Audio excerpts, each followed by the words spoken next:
예, 서정훈 변호사 모시겠습니다. 어서 오세요. 예, 안녕하세요. 예, 제가 좀 목이 그래서 좀 오미자 한 잔 마시고 갈게요.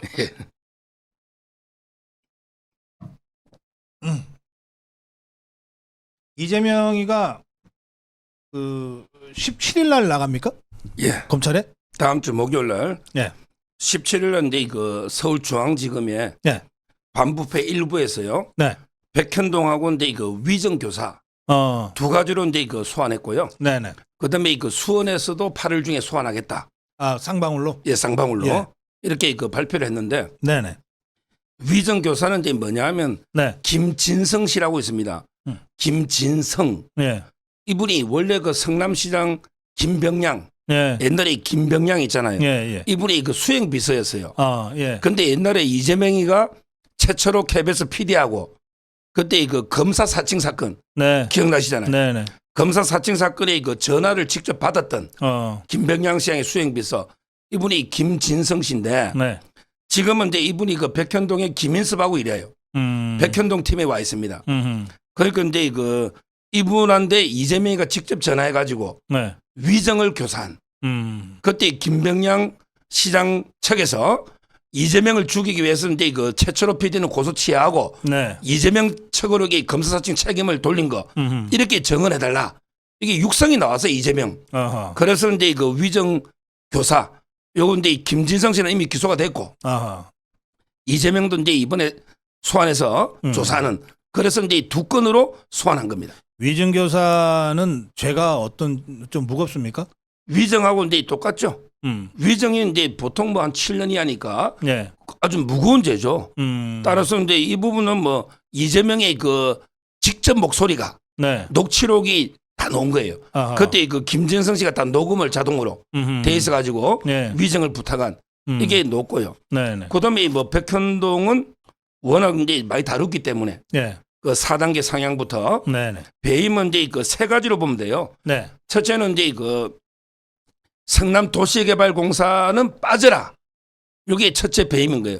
네. 대장동은 이제 성남 도시개발공사가 좀 참여해서 환수 일부 했잖아요. 네. 근데 백현동은 아예 성남 도계공은 빠지고 김인섭이가 이제 100%다 했거든요. 네네. 요게 이제 그 첫째 배임이고 그다음에 임대주택을 10%로 줄여버렸어요. 네. 처음에는 이게 임대주택을 하려 했는데 이게 두 번째 배임이고 네. 세 번째는 이제 그 아파트가 있고 영구개발단지가 있거든요. 네. 영구개발단지를 40%로 줄이고 아파트를 늘린 크게 보면 이게 그 세 가지 지금 배임 혐의에다가 그다음에 그 김인섭이가 정바울 사장 보고 200억을 요구했거든요. 근데 100억은 내 거고 나머지 100억은 두 사람 거다.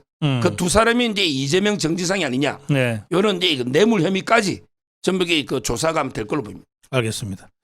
그런데 그 이재명이 측에서 너무 일이 많아서 당대표 하랴 국회의원 하랴 또 다른 사건에 나가랴 수사받으랴 너무 많아서 2주일에 한 번씩밖에 못 나오겠다. 뭐 그러고 있는 모양인데 그건 어떻게 해결될 수 있습니까? 그거는 이제 아까 박사님이 뭐 논평하셨잖아요. 네. 누가 이게 그 대표해라고 했냐. 아까 박사님이 이제 그 논평하신 건데 자기가 이제 대선 제고 국회의원 방탄, 예. 그다음에 당대표 방탄을 한 거고요. 예. 옛날에 그 박근혜 대통령은 일주일에 4번 재판 받았어요. 그런데 4번은 이거는 말이 안 되고 변호인 접견권이 침해되거든요. 예. 최소한 이게 보통 한 2번 정도 합니다. 일주일에 2번. 이명박 대통령처럼 한 게 2번 정도가 적정해요. 그런데 지금은 이재명은 이제 2주에 한 번 하잖아요. 이걸 제가 옛날부터 2주에 한 번이 아니고 한 주에 2번 해라. 그럼 4분의 1로 단축되는 거죠. 네. 그러면 이게 6개월 지킬 수도 있었거든요. 네. 지금 이게 이재명 측에서는 어떻게든 이게 선거법이 내년 총선까지 네. 결과가 안 나오도록 이런 식으로 그 방해 공작을 하고 있는 거죠. 어제도 이제 김용이 있잖아요. 예. 김용이 나와가지고 말도 안 되는 이제 사실학에서를 써준 거예요. 자기가 옛날에 뭐 2018년에 이재명 대표가 이제 전문가나 소개달래서 그때 김문기 씨 번호를 이재명이가 몰라가 자기가 한번 번호 알려준 적이 있다. 이런 식으로 사실학에서를 냈더라고 최근에. 네. 근데 이게 무슨 증거 능력이 있습니까? 김용임에게 첫 건 중에 첫 건인데 사후에 그런 적이 있다. 확인사는 내가 이거가 재판 하루 또 끄는 거예요. 이러면 이게 2주가 지나가는 거예요. 네. 말도 안 되는 김용희가 무슨 증명력이 있냐면 증거 가치가 없잖아요. 네네. 척근 중에 척근 아닙니까? 네. 그것도 사후에 확인서 하나 써낸 거예요. 저는 물적 증거가 없잖아요. 이런 식으로 이게 재판을 지연하고 있는 거예요. 알겠습니다. 예. 저 이재명 상황은 이 정도로 할까요? 지금 이제 그 수사 검사가요. 네. 아주 이제 그 진짜 용감한 검사다운 검사입니다. 그래요? 이재명을 이렇게 직접 수사하는 검사가요. 최재순 자에다가 이 최재순 네. 검사인데요. 제가 근데 이분 부부장 검사거든요. 네네. 양력을 봤더니 어마어마하더라고. 표창 경력이 막 엄청나요. 아 그래요? 이분이 강원도 홍천인데 음. 강릉고등학교 서울대 경제학과를 나왔어요. 네. 그러니까 경제 쪽도 잘 알죠. 사법연수원은 이제 그 37기로 한동훈 장관 10년 후배잖아요. 네. 이분이 표창을 봤더니 문체부 장관 표창부터 2011년에 모범검사, 그다음에 우리 최서원 씨 그 특검, 그때 왜 그 박영수 밑에 특검 있잖아요. 거기 파견부터 검사 중에서 이제 가장 윤석열 사단의 핵심 중에 한 명입니다. 아 그래요? 이분이 직접 이재명 불러서 아마 이제 그 질의하면서 승부를 벌이지 않을까. 상당히 그 엘리트 똑똑한 검사다. 이래 보이고 네. 아마 이제 이번에 이재명이는 또 뭐 몇 장 적어올 것 같아. 몇 장이 적어오고 던지고 이게 다다. 네. 뭐 이런 식으로 이제 그 수사를 사실상 거부 이런 데 전략으로 보이는데, 근데 워낙 정바울 사장이 자동 녹음을 해요. 아시아 디벨로퍼. 네. 이분이 녹취가 막 엄청나게 많고 자동 녹음이 되니까. 그다음에 김인섭 씨도 이제 그 사실상 거의 다 불고 있습니다. 다 불고 있기 때문에 아마 이제 17일 날 조사하고 네. 바로 이제 영장은 치는데, 네. 제가 물어봤더니 그냥 저는 바로 그냥 이게 백현동 위정교사로 바로 영장을 청구해라. 쌍방울은 이게 그 다음에 또 청구하고 이렇게 했는데, 검찰에서는 이제 그 쌍방울하고 묶어서 한 번에 영장 청구할지 아니면 이게 따로따로 백현동 위정교사부터 영장을 청구할지, 네. 이거는 이게 지금까지 고심 중에 있더라고요. 알겠습니다. 그 쌍방울 재판도 좀 짚어봐야 되겠는데, 그 이화영의 재판 중에 그 김형태라는 자가 갑자기 거의 난동 수준으로 지금 뭐 변호사 변론인가를 한 거 아니에요? 예. 이건 어떻게 보십니까?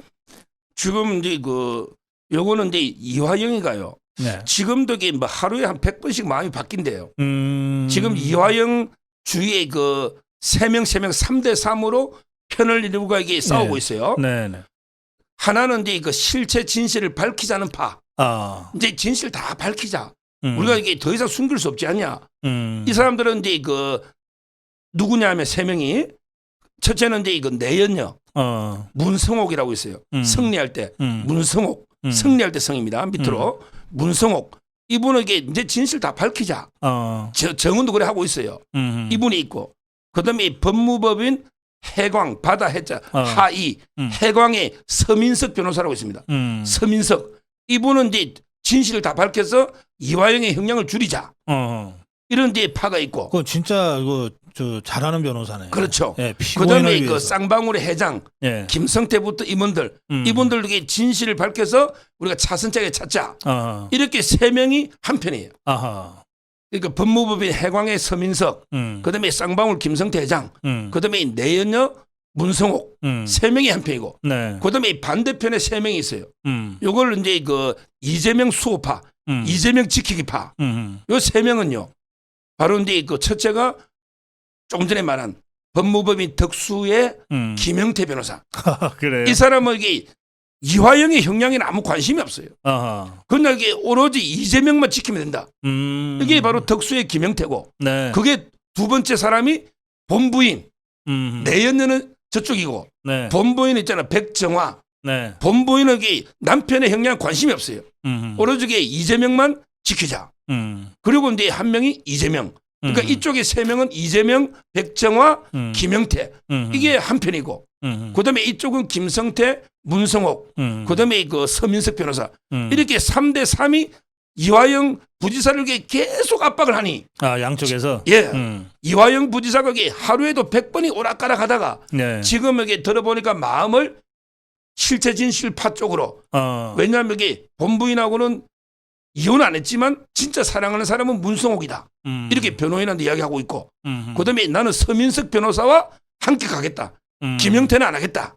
이렇게 하고 있고 그다음에 쌍방울 김성태 하고도 설득이 돼서 이화영이 마음이 이재명은 이제 떠났다.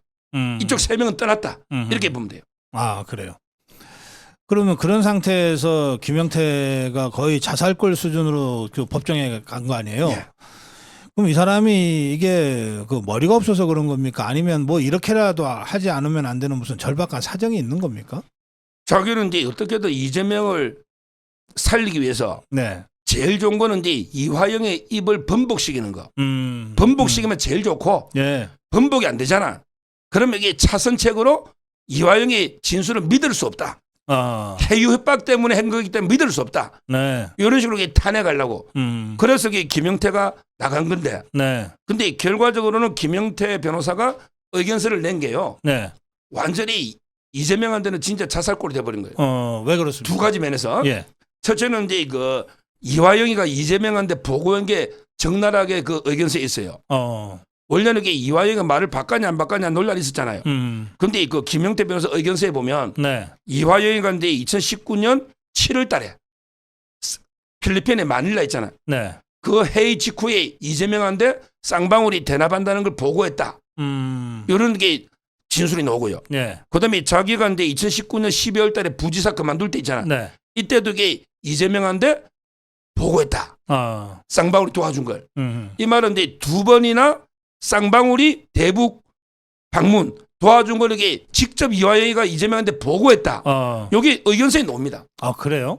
그러니까 이제 아니 그게 이재명이한테 불리하다는 거를 그 김영태는 그런 것도 모릅니까? 아니 그거는 이제 조서에 다 있으니까 의견서에 자기가 이제 어차피 검찰에 다 들어가 있거든 법원하고. 네. 그러니까 이제 그 두 개를 확인해 준 거죠. 네. 이미 검찰에 가 있고 법원에도 인정한 거예요. 그런데 문제는 이제 그 다음에 자살골이 네. 그럼 여기 두 개를 확인했잖아. 네. 그럼 이게 이화영이가 왜 두 개를 이재명한테 보고했다는 걸 왜 물었냐? 그 다음에 이제 김영태 변호사가 주장하는 거는 쌍방울이 김성태의 압박 때문에 어쩔 수 없이 풀었다. 거의로.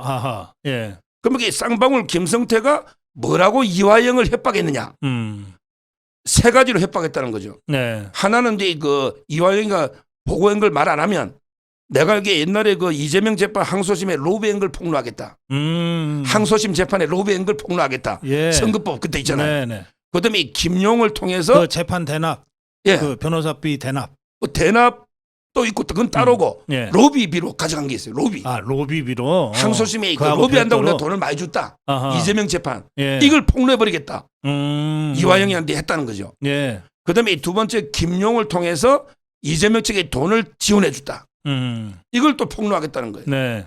그다음에 결정적인 게 이해찬이 한대. 예. 이해찬이 광장 조직에 돈을 주고 3천만 원씩 2년 주가 진미파라고 넣게 하고 네. 그다음에 안부수 통해서 선거 조직 불법 만들어서 이재명 선거운동을 했거든 이해찬이가. 네. 이걸 폭로하겠다. 아하. 이런 협박에 어쩔 수 없이 이화영이가 어쩔 수 없이 허위로 진술한 거다 보고했다고. 이런 식으로 의견서에 써놨습니다. 아, 그래요? 그러니까 그러면 김성태가 이화영을 협박했다고 하는 그 세 가지 건이 사실인지 아닌지는 또 다른 차원에서 밝혀야 되겠네요, 이제. 그게 사실에 봐야죠. 왜냐하면 아니 깡패가 예. 깡패가 이제 국회의원도 하고 부지사까지 한 실세 국회의원이잖아. 아무것도 안 한 걸로 협박하면 이게 상식에 맞냐고. 그러면 이게 이화영이가 바로 그냥 김성태 잡아여버리겠죠. 협박으로. 예. 실제죠. 김성태 회장은 이게 거짓말로 협박 못합니다. 특히 어떻게 조폭이 실세 부지사를 말도 안 되는 걸로 이게 어떻게 협박을 합니까? 예. 이게 팩트죠. 실제 김성태 회장이 이재명 재판 로비비로 돈을 주고 그다음에 이해찬한테 돈 준 거는 이미 네. 2년간 넣었잖아요. 네. 그리고 이제 그 김용을 통해 줬다 이런까지 거론했잖아요. 네. 그럼 이게 김용이 불러 조사해 보면 되잖아요. 결국 이 세 가지는 엄청나게 자살골을 김영태 변호사가 밝혔다. 물론 이제 검찰에서 알고 있지만 네. 우리 일반인들은 잘 몰랐잖아요. 그렇죠. 이번에 확실하게 세 가지 비리를 더 알게 됐다 보면 돼요. 알겠습니다. 그런데 우리 서정훈 변호사 쭉 설명을 들으면 아니 김성태 이 사람은 완전 호구네 싶어요. 그렇게 돈을 여러 번 다양한 방식으로 다양한 이유로 그렇게 많이 갖다 줬다는 거 아니에요. 근데 김성태도 예. 자기가 이제 뭐 기업이라는 게 다 대가가 있잖아요. 자기도 이게 북한에 이제 그 정권 바뀌면 히토리라든지 대북 사업하면 크게 클 수 있다. 이런 것도 있고요. 그다음에 또 이제 주가도 오르잖아요. 나눠서. 왜냐하면 이게 북한하고 협정 맺으면 주가가 오르거든요. 예. 자기도 이게 나름대로 이득이 있다고 생각하니까 뒷거래를 한 거고요. 근데 그걸 이제 그 증거가 너무 많으니까 하나하나게 폭로하고 있다. 이렇게 보면 돼요. 이 경우에 이제 서로가 이제 주장이 180도 다르잖아요. 네. 그 이재명 쪽하고 아까 설명하신 대로 3대3 구도라고 하면 팽팽하게 서로 엇갈린 주장이 법정에서 계속될 때 재판부는 이럴 때 보통 어떤 식의 기준을 갖고 판단합니까? 결국은 이제 이거 자백을 이미 법정에서 한 거예요. 이거는 이제 잘 언론이 정확하게 보도를 못 하는데 네. 서민석 변호사가 이미 검찰에 의견서를 냈고 이재명한테 2번 보고했다는 거 네. 의견서를 냈어요. 그리고 이제 그걸 검찰이 법원에다가 의견서를 제출했거든요. 네. 그때 판사가 물어본 거예요. 7월 25일 재판 때 부인이 난동 부릴 때 있잖아요. 네. 네. 그때 물어본 거예요. 이 의견서가 진짜 이게 그 이화영의 자발적인 의사에서 작성된 게 맞냐? 그때 그 서민석 변호사나 자기 인정을 일부 했습니다. 다 변화 있는 게 맞다. 그러니까 이걸 번복시키려고. 그때는 이제 구두로 해나니까 그래서 이번에 김영태 변호사가 서면을 만들어 온 거예요. 증거 인부서라고. 그러면서 이거는 뭐 증거 능력이 없다. 왜냐하면 이게 해유 협박이다. 이런 식으로 만들어가 제출하려고 서류로. 근데 그걸 이화영 부지사가 이제 동의를 안 했기 때문에 네. 법원에서 돌려줘버린 거죠. 아하. 법원에서 그 서류 가져가라. 김영태한테. 예. 당시 사임했으니까. 그러니까 이제 판사 입장에서는 이미 기존의 구두로 이게 다 인정을 했기 때문에 네. 뭐 저는 아마 이게 그 판사가 상당히 그 나이는 어린데 70 한 3, 4년 나이는 어린데 아주 합리적이더라고. 제가 그래요? 이 판사인데 재판을 1년 반 동안 받고 있거든요. 네. 목소리 한번 높이는 걸 제가 본 적이 없어요. 진짜 FM대로 하더라고. 어허. 증거 인부라든지. 제가 이제 그때 김만배하고 최윤길 의장 이 판사 신진우 판사거든요. 수원 11부. 이 판사님한테 1년 반 동안 재판을 받았는데 목소리 한번 높인 걸 본 적이 없어요. 근데 이번에는 막 고성을 지르고 제가 이제 그날 그랬어요? 제가 재판 예. 갔잖아 오후에. 예. 그러면서 이게 그 판사 밑에 그 밑에 계장 있잖아요. 네. 계장이 제보고 그러더라고. 제가 점심 때 갔거든요. 오늘 판사님 기분 안 좋으니까 재판에 조심하시라고 제보고 이게 계장이 그러더라고요. 그 검사도 제가 만났거든요. 검사도 이게 막 당신 어쩌고저쩌고 싸우고 하니까 얼마나 기분 나쁘겠어요. 예. 그때 뭐 그러니까 오전에 김영태가 검사한테 당신 어쩌고 그랬죠. 그렇죠. 예. 그러면서 이게 완전히 뭐 재판 분위기가 그랬는데 저는 이제 그럴수록 판사는요. 네. 오히려 이게 더 저는 이제 그 대북 송금 있잖아요. 유죄 쪽으로 심정을 굳히고 있다. 알겠습니다. 이래 봅니다. 자, 다음으로 갈게요. 예. 배소현이라는 사람 혹시 기억하시는지 모르겠네. 이게 이제 우리가 한 2달 지나면 이제 자꾸 잊어버리니까. 그 김혜경이 원래는 이재명이 그 변호사 사무실에서부터 인연이 있었던 사람이죠. 그렇죠. 배소현이. 그래서 경기도지사 할 때 또 따라가서 사실상의 김혜경이의 수행비서 역할을 했던 5급 받아서 그 배소연이가 1심이 났죠. 그렇죠. 네. 배소연은 이제 이런 걸 이게 진짜 그 빙산의 일각이랍니다. 네. 배소연이가 이제 압수수색 영장 있잖아요. 이걸 이제 129군데를 압수수색했어요. 129군데를. 근데 그 압수수색 영장이 있잖아요. 거기에 보면 이제 그 국고 손실하고 횡령 있잖아 카드. 이게 그 혐의가 5억 5천만 원입니다. 5억 5천만 원. 네. 근데 그 중에 이제 카드 쓴 게 2억 5천만 원이에요. 네. 2억 5천. 그러면 이제 이거 3억은 뭐냐? 네. 3억은 이제 배소연이가 받은 월급이에요. 배소연이가 이제 그 5급으로 경기도에서 왔거든요. 근데 한 번도 이게 뭐 출근해가 공문서를 작성하거나 일을 한 적이 없어요. 네. 원래는 이게 외국에 뭐 오면 의전 있잖아. 그 영어는 좀 하거든요. 근데 그런 걸로 채용했는데 전부 이게 전혀 일한 게 없고 오로지 이게 김혜경의 수행 또는 이게 이재명의 그 비자금 요런 게 일만 했단 말이지. 네. 그러니까 완전히 그 공복이 아니고 산업이단 말이에요. 그러니까 월급 받아간 게 다 국고 손실이야. 그러니까 월급 주려면 이재명이가 또 김혜경이가 개인 자기네 돈으로 줘라. 그렇죠. 그런데 왜 그 국고로 줬냐? 이것도 횡령이다. 이게 3억이. 아하. 이게 이제 검찰이나 경찰에서는 이게 국고 손실 횡령이다. 이렇게 보고 있고 그다음에 카드 2억 5천이에요. 근데 이제 그 경찰에서는 이리저리 하다가 이제 그 국고 3억 월급 이런 거 빼고 2천만 원만 이제 그 카드 있잖아요. 네. 2천만 원만 기소 의견을 송치했는데 검찰에서 돌려보내버렸어요. 다 수사해. 월급하고 다 포함해가 5억 5천 다 수사해. 다시 이게 지휘를 내린 거죠. 그래서 이게 원점에 다 수사하고 있는 이런 이제 사건이고요. 다만 이제 그 이번에 판결 난 거는 딱 한 건. 자기들 뭐 10만 원짜리 딱 한 건 있잖아요. 3명 밥값. 네네. 요거는 이제 그 선거법. 예, 공직선거법으로 이제 기부행위를 했잖아요. 그렇죠. 예. 밥값을 이렇게 그 3명 끝낸 거 있잖아. 요거 한 건 하고. 그다음에 그때 뭐 선거 앞두고 허위 사실을 했잖아요. 자기는 이게 사적인 심부름 한 적이 없다. 그런데 그 약 같은 거 다 자기가 심부름 했잖아요. 대리 처방 받고 예. 했어요. 예. 그 거짓말한 거 있잖아. 허위 사실 공표. 네. 이것만 가지고 징역 10개월 놓은 거예요. 요거만 가지고. 세게 나온 그러니까 거네요. 앞으로 카드 쓴 게 최소한 경찰이 밝힌 게 최소가 2천이고 그다음에 검찰의 재수사까지 하면 훨씬 커질 수 있거든요. 네. 이 부분은 중요한 게 그 압수수색 영장에 보면 네. 피의자가 3명이에요. 네. 배소연, 그다음에 김혜경, 그다음에 이재명 이렇게 피의자가 3명으로 적시되어 있습니다. 국고횡령범은 그 무겁지 않습니까, 형이? 그렇죠. 국고 손실은 이제 그 도지사가 회계 책임자거든요. 네. 일단 회계 책임자만 되고 그게 3억이 넘으면 네. 3년 이상. 3년 이상이라는 말은 이제 그 25년 이하라는 말입니다. 3년 이상입니다. 최하가. 예. 그런데 국고 손실이 5억이 넘는다. 네. 5억이 넘으면 5년 이상 무기징역입니다. 5억 이상 무기징역. 따라서 이제 국고 손실이 5억 5천 현재 혐의거든요. 앞으로 이게 금액이 얼마나 될지 이제 곧 아마 김혜경도 이제 기소할 거고요. 네. 그다음에 이재명까지 저는 수사 카드를 간다. 알겠어요. 그 지금 제가 보면 저 대장동부터 쌍방울에 뭐 성남 FC에 쫙 해서 국고 횡령까지 예. 이렇게 있잖아요. 막 무기 나오고 막 20년 나오고 막 나오면 네. 이걸 다 합쳐서 살아요? 아니면 그중 제일 무거운 것만 살아요? 미국은 이제 그 합산. 예. 미국은 합산이에요. 그러니까 진역 500년, 네. 뭐 700년 나오잖아요. 우리나라는 이제 그 여러 개가 기소가 같이 되잖아요. 네. 가장 무거운 죄 2분의 1까지 가중하는 겁니다. 가장 무거운 거. 예를 들어 대장동하고 위례하고 성남 FC가 있잖아요. 지금 3가지 묶어서 재판하고 있죠. 그러면 이게 가장 무거운 거는 성남 FC입니다. 그 뇌물이거든요. 뇌물은 이제 10년 이상 무기징역이잖아. 네.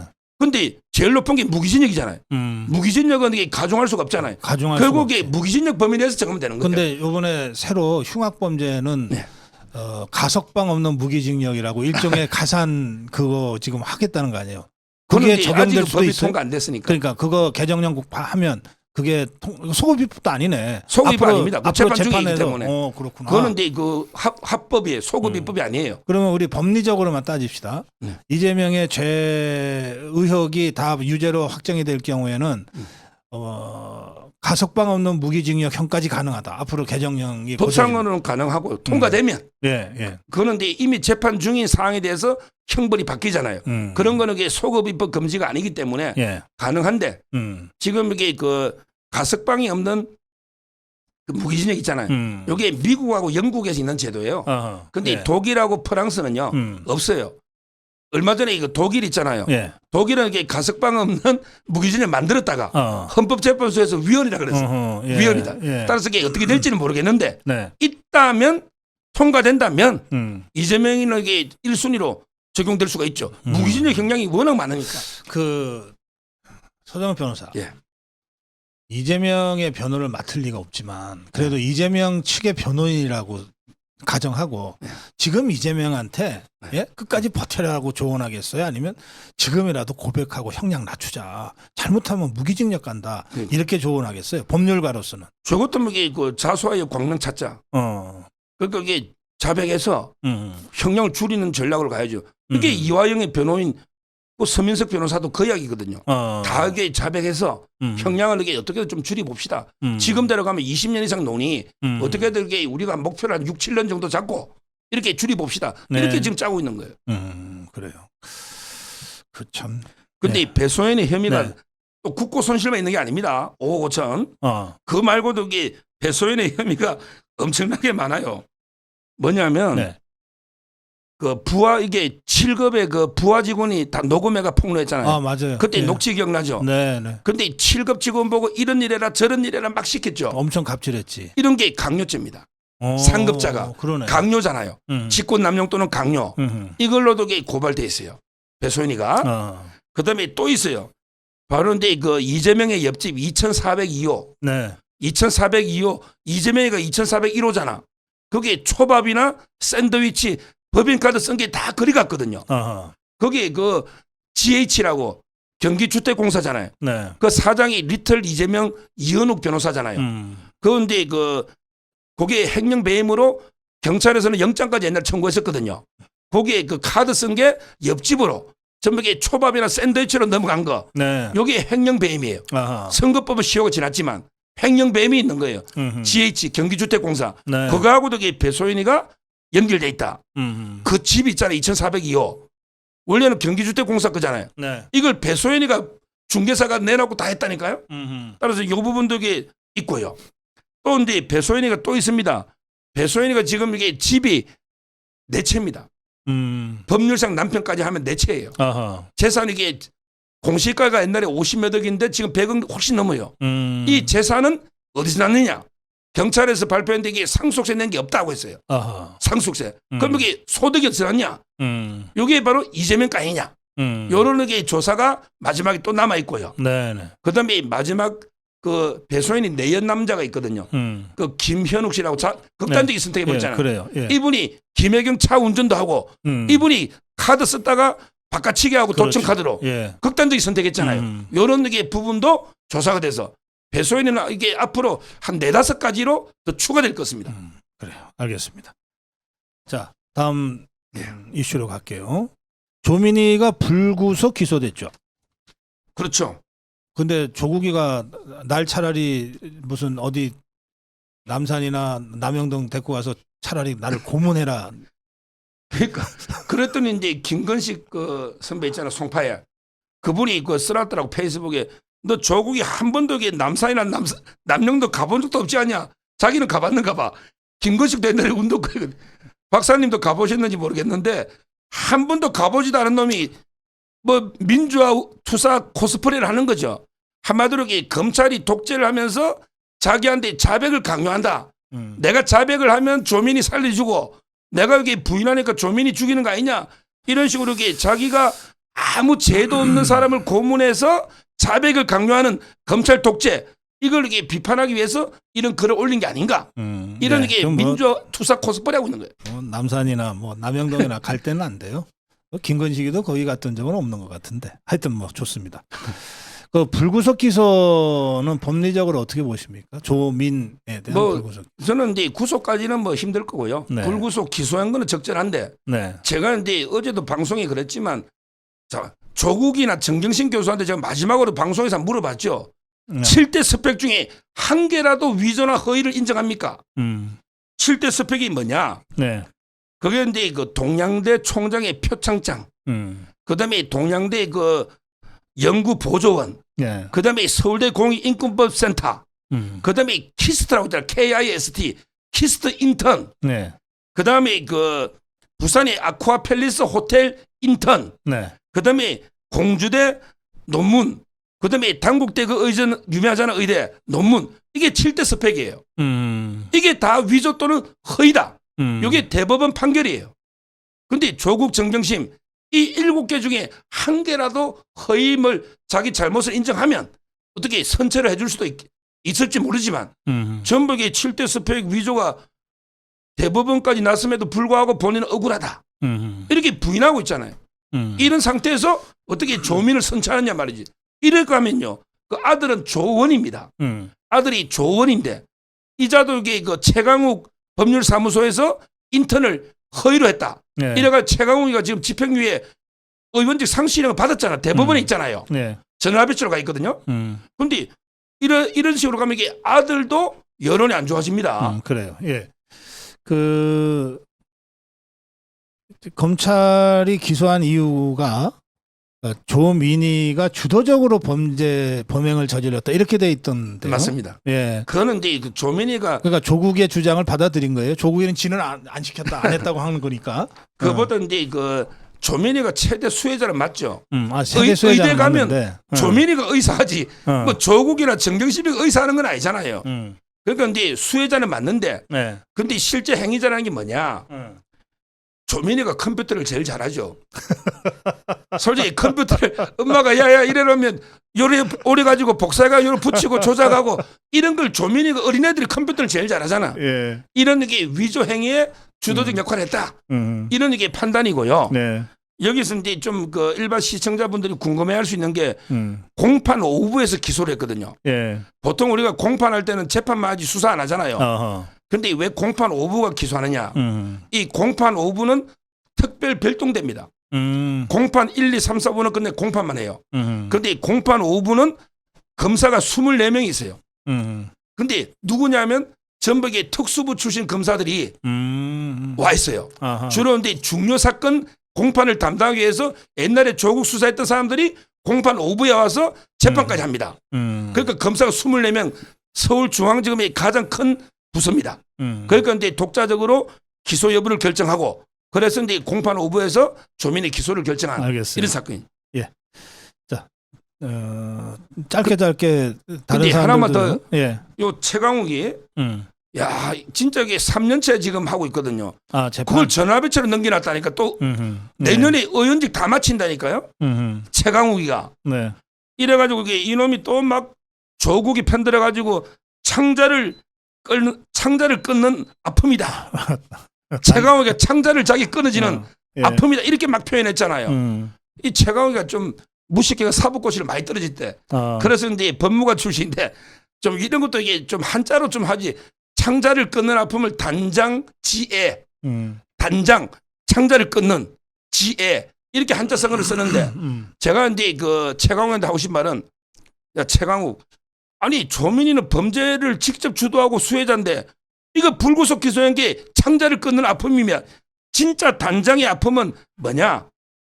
제가 저번 주에 그 구세아라 검수나 노래 한 곡 소개했는데 원희룡 장관 있잖아요.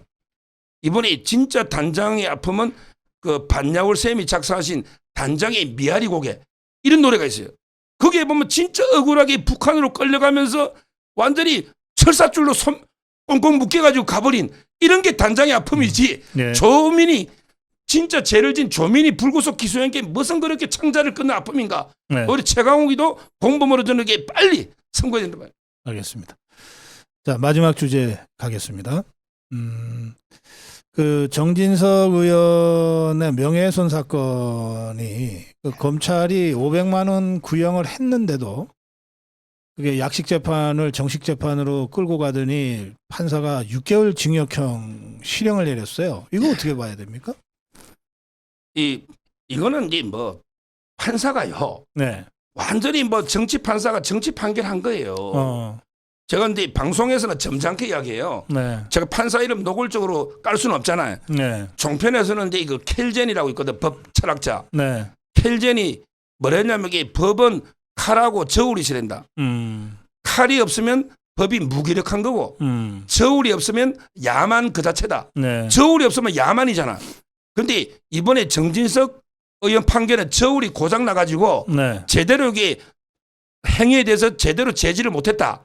이렇게 점잖게 비판했는데 네. 지금 이게 제대로 비판하면 네. 이 박병곤 판사가 박병곤 형사 5단독입니다. 네. 혼자 사는 거예요. 그런데 이 사람이요. 이 사람이 한양대 법대에 넣었거든요. 연수원인데 이거 41기 아주 나이 어려 85년생이에요. 네. 41기 박병곤. 근데 이 판사가 트위트를 많이 해요. 네. 보통 이게 정치 안 하잖아요. 그렇죠. 예. 근데 밥도 혼자서 먹는 판사들이 많죠. 이 판사가 트위터에 그 팔로우 따라가는 거 있잖아. 따라가는 게 누구 트위터를 팔로우하느냐 하면 문재인. 그다음에 유시민. 그다음에 주진우라고 있잖아요. 이 사람들 트위터를 팔로우하고 있어 판사가. 근데 이 판사도요. 자기도 트위터를 해. 그게 또 자기 따르는 팔로우가 있을 거 아니야. 그게 이재명이야. 야, 저는 이게 이재명이가 판사 트위터를 팔로우 한다. 이게 말이 됩니까? 이재명이가. 아주 그 재밌는 구성이네. 그러니까 그러면서 이 판사가요. 이 판사가 고3 때, 예. 고3 때, 고등학생이잖아. 예. 고3이면 공부하기 바쁘잖아.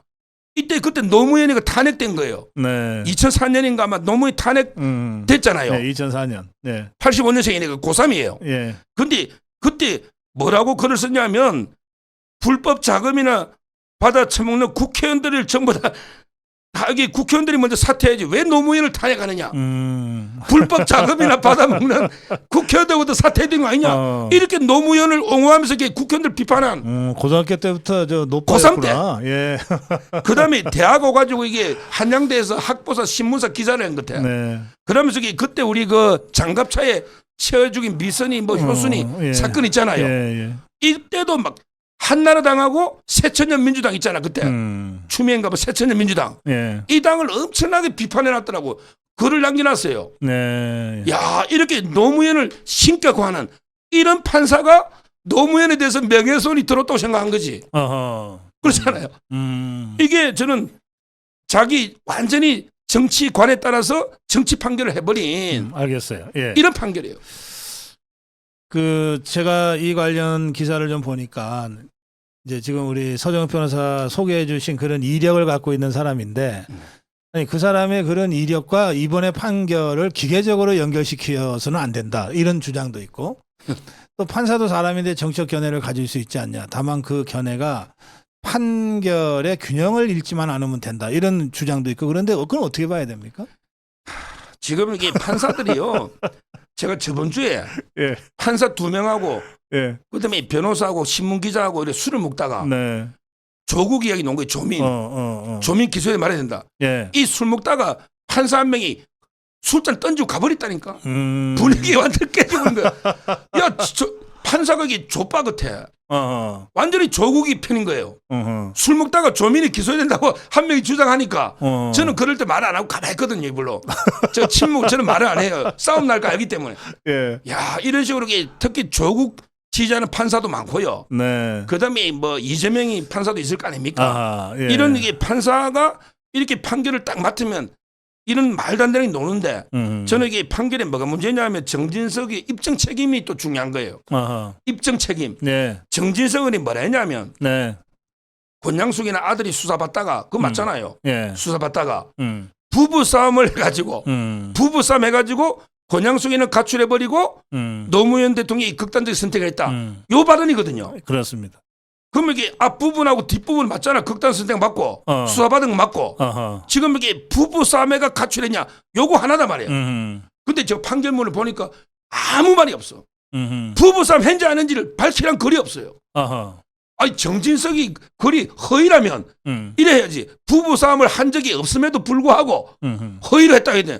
부부 싸움 했는지 안 했는지 판결문이 없다니까. 네. 그냥 허위래.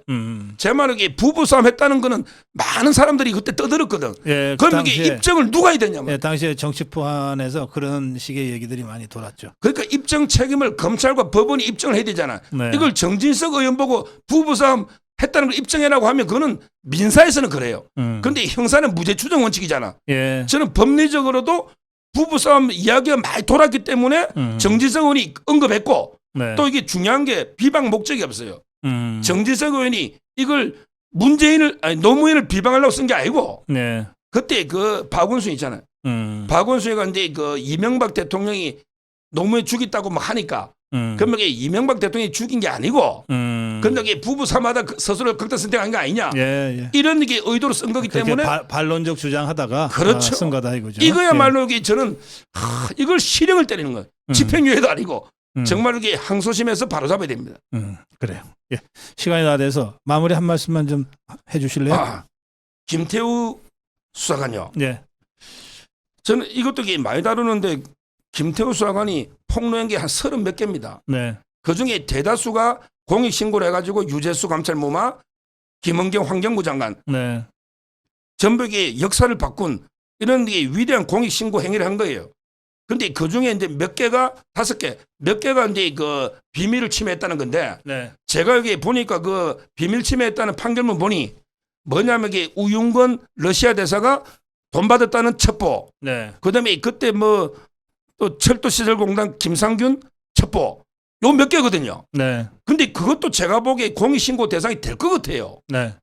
그래서 저는 결국에 수많은 걸 폭로해서 대부분이 공익신고 대상인데 한두 개 잡아가지고 처벌한 거.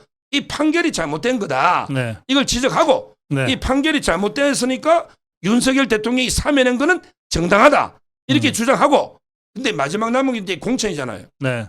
저는 김기현 대표가 패배주의에 젖으면 안 됩니다. 아이고 김태우 공천했다가 지면 우리 총선 이게 서울이 어떻게 되나 이런 쓸데없는 걱정할 필요 없습니다.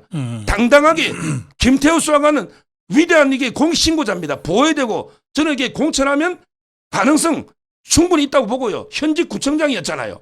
네. 그리고 이게 최선을 다해서 패배하더라도 그래야만 이게 당이 또 미래가 있지 무조건 이게 질 거 걱정돼가지고 공천도 안 해버리고 뭐 무공천 이러면 이게 그 조직이 강성고 다 무너집니다. 저는 김기현 대표 정말 이게 제대로 한번 판단하셔서 김태우 수사관을 좀 공천해서 한번 이렇게 정정당당하게 승부를 해보십시오. 예. 그래요. 우리 김태우 전 강서구청장을 공천해서 정면 승부해야 된다. 예. 우리 서정욱 변호사의 마무리 말씀으로 시간 매듭 짓겠습니다. 예. 고생하셨어요. 수고했습니다. 감사합니다. 예.